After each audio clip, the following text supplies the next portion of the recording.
this video, I'm going to talk about some tips for going foundationless in your beekeeping. If you're new to beekeeping, you probably will first ask, what is foundation and why are we using it? So to answer that question, this is a standard one-piece plastic frame. So it's all plastic, the outer edges and the inner, and it has foundation in the center.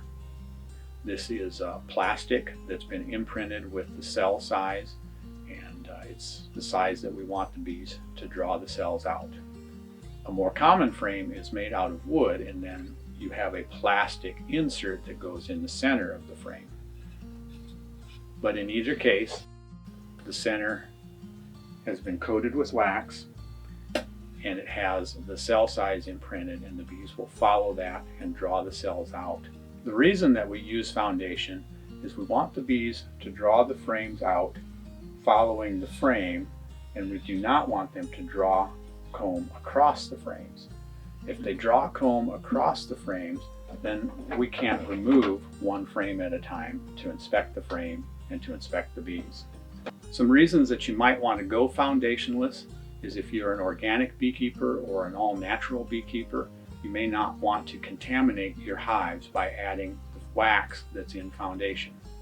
It has been shown that most wax that's used for foundation and for other purposes, most beeswax, does have chemical contaminations from agriculture and from the treatments that beekeepers are using in their beehives.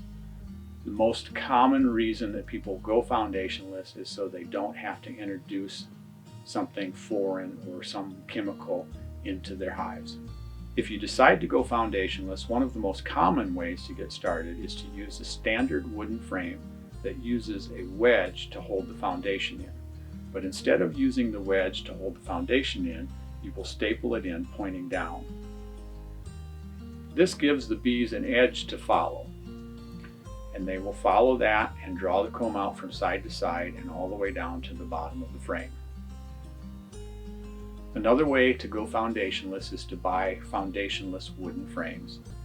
These frames have a beveled edge across the top bar. The bees will follow this edge to draw the comb out from side to side and all the way to the bottom of the frame. This frame shows us how the bees start to draw the comb out in the middle of the frame and end up drawing out a half moon shape.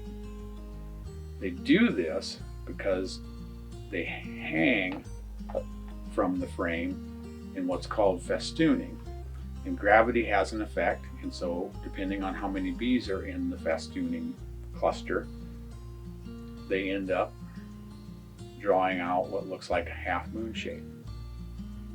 This is also a good illustration of why it's important to level your hives, especially from side to side. If the frame is not level, the bees are going to hang and end up hanging level, and when they draw the comb out, it won't touch the bottom bar. And if your hives are far enough out of level, it will actually end up touching the frame alongside of it.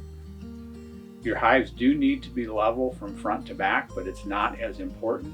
As you can see, when you tip the front or the back, it doesn't have that much of an effect on the comb that they would draw out, and it will still hit the bottom bar as long as your hives are level from side to side. But it's most likely a good idea to level front to back and side to side.